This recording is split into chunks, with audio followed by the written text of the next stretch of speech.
जय हिंद दोस्तों, आपके अपने यूट्यूब चैनल कोचिंग क्लास में आपका स्वागत है। आज फिर कक्षा 10 गणित में हम प्रश्नावली 5.2 से रिलेटेड क्वेश्चन को सॉल्व करेंगे। इसके पिछले वीडियो में क्वेश्चन नंबर 15 तक सॉल्व किया गया था। आइए देखा जाए क्वेश्चन नंबर 16। कह रहा हुआ एपी ज्ञात की जिसका तीसरा पद 16 और सातवां पद पांचवें पद से 12 अधिक है। ध्यान देंगे भैया। तो हम मान लीजिएगा क्वेश्चन नंबर 16 का सॉल्यूशन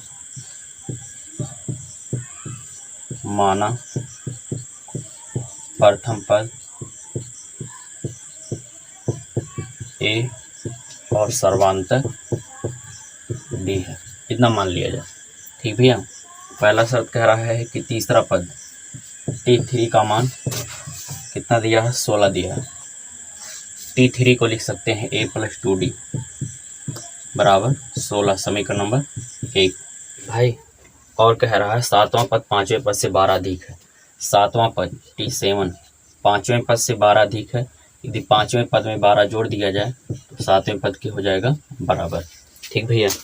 तो ध्यान देंगे, सातवां पद a + 6d होगा, पांचवा पद a + 4d होगा और प्लस 12। यहाँ से a से a कैंसिल हो जाएगा। d वाले पद को एक पक्ष में ले आइए, 4d बाएं पक्ष में आएगा, माइनस में होगा और ये प्लस 12। 6d में से 4d घटा देंगे, 2d बराबर 12, 2 × 1 2, 2 × 6 12, d का मान आ गया 6, सर्वांतर 6 आ गया। समीकरण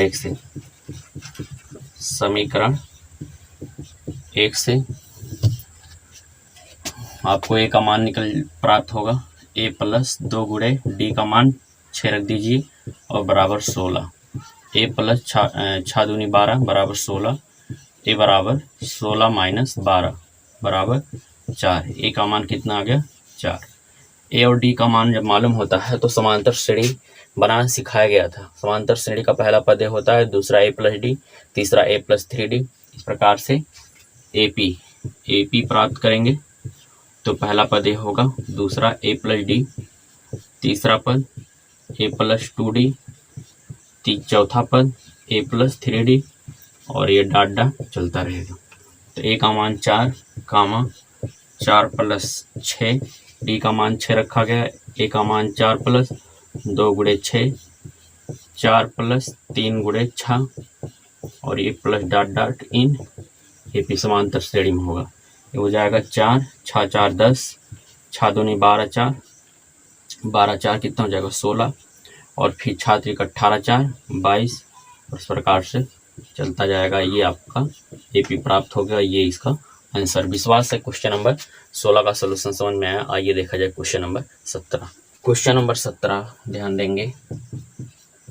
कह रहा है श्रेणी 3 8 13, श्रेणी 3 8 13 कामा डॉट डॉट 253 का अंत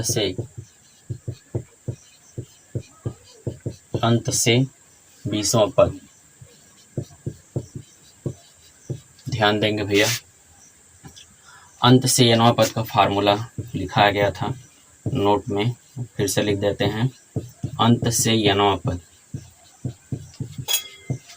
ये होता है L - n - 1 × d, जहाँ L अंतिम पद, n पदों की संख्या, d सर्वांतर है। यहाँ से L का मान कितना दिया है, 253। d का मान निकाला जाए, दूसरा पद माइनस पहला पद, 8 - 3 बराबर 5। d का मान 5 आ गया। L का मान 253 और पदों की संख्या n का मान 20।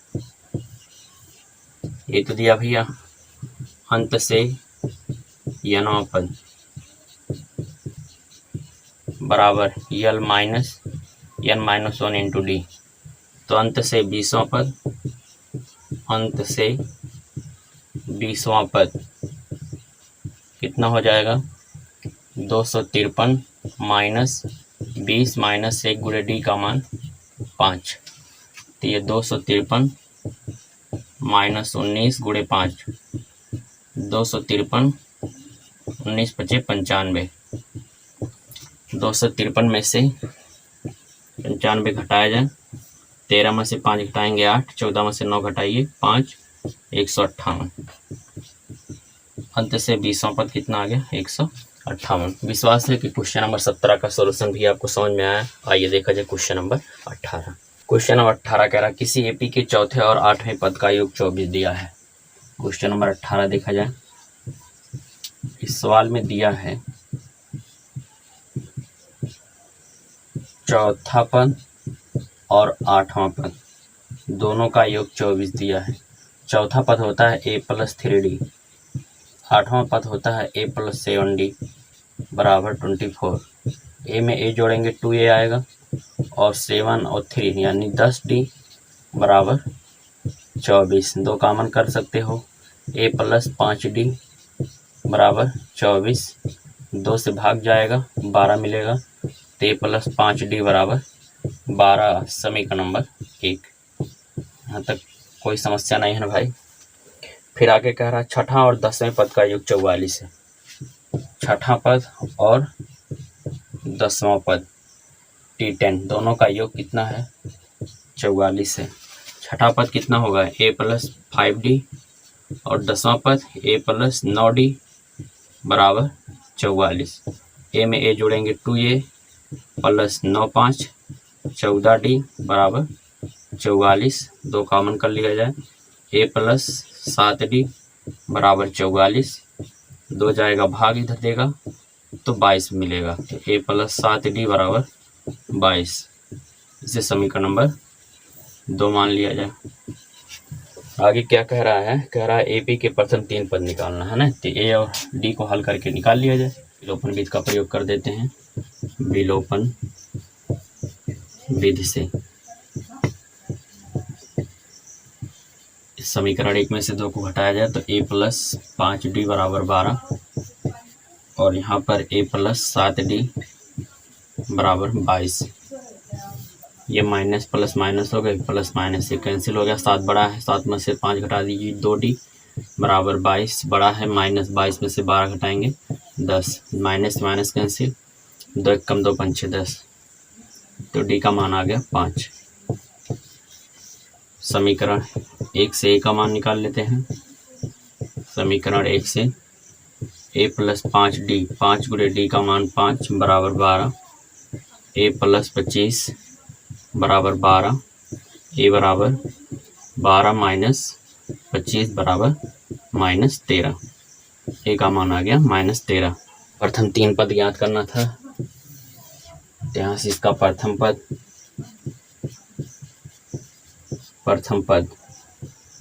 a होता है, प्रथम पद a है और a का मान आया है -13। द्वितीय पद a + d होता है, a का मान -13 + d का मान 5 बराबर -8। तृतीय पद a + 2d, a का मान -13 + 2 × d का मान 5, तो होगा -13 + 10 बराबर -3। ये इसका आंसर है। विश्वास है क्वेश्चन नंबर 18 भी आपको समझ में आया। आइए देखा जाए क्वेश्चन नंबर 19। तो मित्र क्वेश्चन नंबर 19 देखा जाए। क्वेश्चन नंबर 19 कह रहा है सुब्बा राव ने 1995 ईस्वी में 5000 रुपये की मासिक वेतन पर कार्य प्रारंभ किया। प्रथम वेतन कितना था इसका? प्रथम वेतन यानी इसका प्रथम पद ए का मान 5000 रुपया।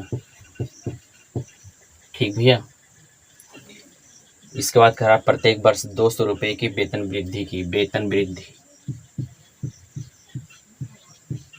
वृद्धि यानी सर्वांतर दिया है।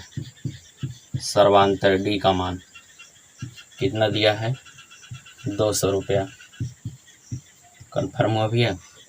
कह रहा है किस वर्ष में उसका वेतन 7000 हो जाएगा, तो माना 91 वर्ष में वेतन TN का मान 7000। TN बराबर होता है a + n - 1 × d बराबर 7000। a का मान 5000 + n का मान मालूम नहीं, d का मान 200 बराबर 7000।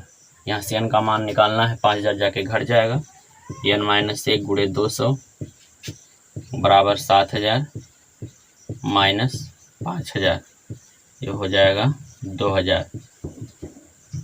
n माइनस 1 गुणे 200 बराबर 2000, तो n माइनस 1 बराबर 2000 बटे 200, 0 0 0 0 कैंसिल, 2 से काट देंगे 10, n माइनस 1 बराबर 10, तो n बराबर कितना हो जाएगा 11, अतः 11वें वर्ष में उसका वेतन 7000 हो जाएगा। अतः 11वें वर्ष में उसका वेतन 7000 रुपये हो जाएगा। ठीक बाबू। इसका क्वेश्चन नंबर 20 भैया आप स्वयं कीजिए, स्वयं हल कीजिए। एक सवाल आप करिए और कमेंट में जरूर बताइए भाई कि क्वेश्चन नंबर 20 आप हल कर पाएंगे। इन्हें विश्वास है कि आप कर ले जाएंगे। इस तरह से आज पर्सनली 5.2 के सारे क्वेश्चन बता दिए गए। आगे पर्सनली 5.3 के लिए अगला वीडियो लेकर आया जाएगा। तब तक के लिए जय हिंद दोस्तों।